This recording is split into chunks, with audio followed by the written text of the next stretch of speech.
A reclamação como fonte de inspiração. Vem comigo nesse vídeo que hoje a gente vai falar um pouco sobre o impacto da reclamação e como ela pode ser uma ferramenta incrível para a sua transformação. Eu sou a Carol e aqui eu compartilho com vocês sobre neurociência, autorregulação emocional e conectado à Bíblia e a cocriação também. A reclamação, ela pode nos trazer muita informação. E foi meditando em um dia desses no meu devocional que veio para mim Eclesiastes 2.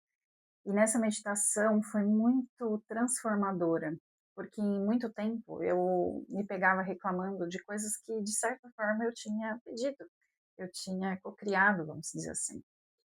E aí, lendo Eclesiastes 2, né, e no versículo 11, em que Salomão fala: "Contudo, quando avaliei tudo o que as minhas mãos haviam feito e o trabalho que eu tanto me esforçara para realizar, percebi que tudo foi inútil. Foi correr atrás do vento. Não há nenhum proveito no que se faz debaixo do sol." E através dessa passagem, eu cheguei à conclusão, né, que toda reclamação, ela tem uma informação. E Salomão foi um homem muito rico e muito sábio, né? Então ele tinha tudo o que ele queria. Ele trabalhou, ele construiu, ele tinha mulheres, casas, ouro, prata, mas ele não se sentia completo, ele não se sentia feliz. E percebendo isso, me fez acreditar que muitas vezes é esse formato em que a gente vive, né? No formato de estar sempre preocupado com o próximo passo e nunca estar vivendo o passo atual. A gente está numa era que a ansiedade é como se fosse um sintoma comum das pessoas. Como, né, você não tem ansiedade? Como assim? Você não é ansioso? Você não tem gatilhos emocionais referente à ansiedade? E aqueles que respondem que não são considerados fora, né, não estão vivendo nesse mundo. Então, e principalmente o Brasil, no Brasil mais tem, nós somos o país de maior ansiedade do mundo. E muitas das coisas que acontecem nesse movimento da ansiedade tem a ver com as redes sociais, tem a ver com a comparação. Nós somos educados desde pequeno a sempre estar preocupado com o próximo passo. Nós estamos lá na escola e a gente tem que estudar, estudar, estudar, consumir conteúdo para aprender e passar nas provas. Depois a gente tem que passar no vestibular, tão jovem, aos 17, 18 anos, a gente tem que decidir o que a gente vai ser para o resto da vida. E para ter sucesso dentro dessa profissão, depois a gente estuda, estuda, passa nesse vestibular, passa nessa faculdade, estuda, estuda, estuda pela faculdade, depois chega na vida adulta e muitas vezes a gente percebe que não era aquilo que preenchia a gente. Aí constrói, né, precisa da casa, carro, uma família bonita, sempre na prosperidade né, na prosperidade que enche os olhos às vezes do outro e muitas vezes não preenche o que está dentro. O mais interessante é que Salomão fala, né, é, depois em Eclesiastes 4, né, descobri que todo trabalho e toda realização surgem da competição que existe entre as pessoas, mas isso também é absurdo, é correr atrás do vento. Essa questão de correr atrás do vento mexeu muito comigo, é como se a gente corresse, corresse, corresse na roda dos ratos e a gente não sabe para onde a gente está indo. São metas, né, que muitas vezes a própria sociedade impõe e a gente não sabe para onde a gente está indo, a gente simplesmente está correndo. E aí a gente perde o tempo do hoje. A respiração presente, o alimento que você está comendo de forma presente, a relação com as pessoas de forma presente, perceber as relações em que você está se colocando, perceber o que você sente, perceber os sentimentos, na verdade, né? De se sentir feliz, triste, também acolher isso, né? Então, por que eu veio, né, a questão da reclamação? Porque muitas vezes a gente nos julga por estar reclamando, né? E numa era de gratidão, falar de gratidão, né? Gratidão, você tem que ser grato, você tem que ser grato. Sim, você tem que ser grato. Mas quando vem um movimento de insatisfação, que eu falo de santa insatisfação, esse pode ser o seu ponto de virada. É naquele movimento, é naquilo, aquilo que está te incomodando. Então, aquilo tem uma informação de transformação. Se você bloqueia esse sentimento e essa clareza, né, que o universo está te trazendo, que Deus está te trazendo, você acaba não criando movimentos de mudança e de transformação na sua vida. Tem uma parte aqui que é muito interessante também.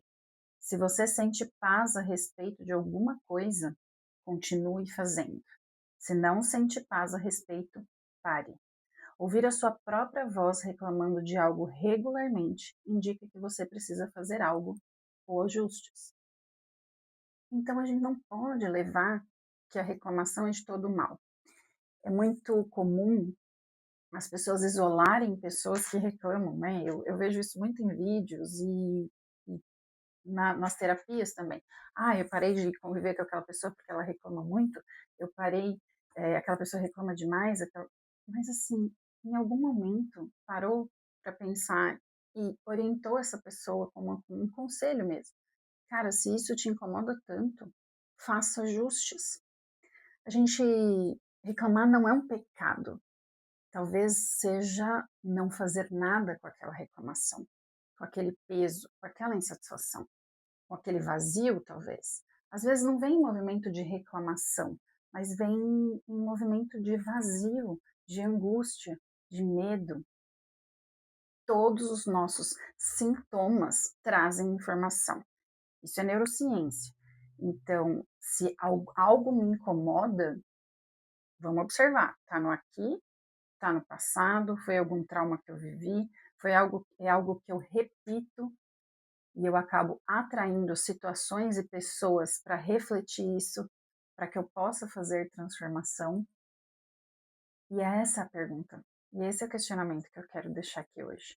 O quanto a reclamação pode ser uma ferramenta, uma chave muito poderosa para essa transformação. Comenta aqui comigo. Você tem reclamado de algo? Ou você já passou por isso na sua vida e fez esse movimento de transformação? Eu sempre caí nessa. Eu posso te dizer que nos meus últimos 10 anos eu passei por isso.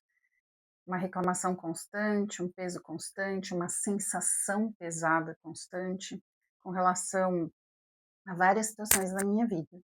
E o mais interessante é que você começa a viver pesada, né? Porque você reclama, reclama, reclama, mas não cria transformação. E eu caí nesse limbo.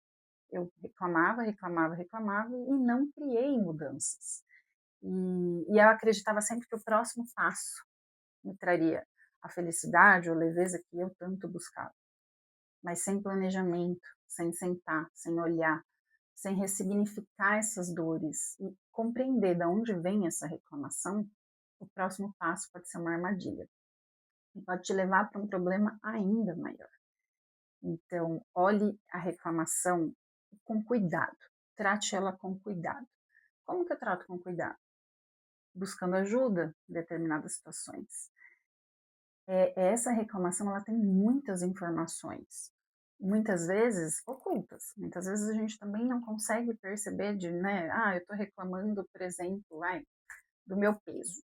Eu reclamo, reclamo, reclamo do meu peso, mas eu não faço transformação, eu não melhoro minha alimentação, eu não faço exercício físico, eu não diminuo o doce. Mas será que é tão simples assim? É só mudar de um dia para o outro? Se aquela repetição do comportamento continua, talvez ela precisa ser ressignificada mais a fundo. O medo, por exemplo. Eu tenho medo de tudo, eu não consigo fazer mudanças na minha vida, eu não consigo sair desse relacionamento abusivo, eu não consigo sair desse trabalho que não me faz feliz. Por quê? Porque você não consegue fazer mudanças. A reclamação continua, mas a mudança é impossível. E às vezes aí está uma repetição. Ela realmente precisa de força, né? Uma outra força. Uma força que às vezes você desconhece porque está oculta realmente. E muitas vezes na visão sistêmica a gente percebe isso. Eu repito sem saber, sem entender o porquê, né? Sem compreender e perceber. Então, essa repetição e essa paralisia para fazer transformação através da reclamação é algo que precisa ser acolhido, é algo que precisa ser percebido. E muitas vezes precisa de ajuda para fazer essa transição, porque senão você vai continuar nesse ciclo, né, nessa roda dos ratos. O mais interessante é que Salomão também fala, tem uma passagem aqui, deixa eu pegar aqui certinho, aqui, no 24, né, no versículo 24, ele fala: para o homem não existe nada melhor do que comer, beber e encontrar prazer no seu trabalho. Isso mexeu muito comigo, porque muitas vezes a gente entra num looping de fazer como os outros dizem que a gente tem que fazer, né? Ganhar muito dinheiro, resolver problemas, viver, viver, viver, viver, e a gente para de perceber o que de fato faz a gente feliz. E nem sempre o que vai me fazer feliz, vai te fazer feliz, né? E as nossas felicidades não estão em coisas. Por mais que hoje, né, a gente vê, nossa, eu queria ter esse carro, queria ter essa casa, queria ter esse apartamento, não está aí. Porque muitas vezes as pessoas colocam a sua felicidade, a sua completude em algo. E quando consegue esse algo, sente, continua com o mesmo vazio. Na verdade, o que nos preenche é quem de fato nós somos. Quem é você? Né? O que te faz feliz? Às vezes no simples, tomando um café, olhando o céu, fazendo uma respiração consciente, ajudando uma pessoa na rua. Quem é você sendo feliz? Quem é você sendo completo? E a felicidade, ela é pontual, né? Eu falo que nós estamos num mundo dual, então, para ter felicidade, para eu saber o que é ser feliz, eu preciso também saber o que é ser triste. E eu, né, transitar entre essas duas questões de forma leve e consciente. Então, ok, hoje eu estou triste, o que me fez estar triste? Foi uma situação, é algo que eu não consigo transformar na minha vida, é algo que alguém falou e mexeu comigo, é alguém que não foi tão acolhedor como a dor minha. O que te fez ficar triste, ficar naquela situação e que talvez você não consiga fazer movimentos de transformação, né? Agora, o que me faz ficar feliz? Hoje eu fiquei feliz. O que te fez ficar feliz? Foi um elogio? Foi uma flor bonita que você viu? Um pássaro cantando? Eu pude tomar um banho longo, então eu fiquei mais presente. Foi um abraço do meu filho, ou um beijo caloroso do meu marido, do meu parceiro. Então, o que te faz feliz? É muito comum na sessão de terapia a gente perguntar isso para as pessoas: o que te faz feliz? E a resposta não vi, realmente não vi. Ou vir através de coisas, né? Se eu comprar aquela casa, eu vou ficar feliz, ou se eu comprar aquele carro. E no final das contas, a gente vai entrando nessa ferida e percebe que isso tem a ver com o trauma da infância, o querer ter para ser. Né? Então, esse é meu questionamento hoje. Salomão era um homem muito rico, tinha de tudo e continuava se sentindo vazio. E ele percebeu que o preenchimento dele estava em Deus. Ele se sentia completo, conectado em Deus e presente nas coisas do dia a dia, comendo bem, dormindo bem, se relacionando bem com as pessoas e estando feliz com o seu trabalho. Então, queria que você deixasse aqui comigo. Escreva aqui para mim o que hoje te faz feliz, sem julgamento. Deixa vir, apenas sinta o que te faz feliz. E é através dessas informações e através, às vezes, da sua reclamação, é que vai vir a chave da sua transformação. Até o próximo vídeo.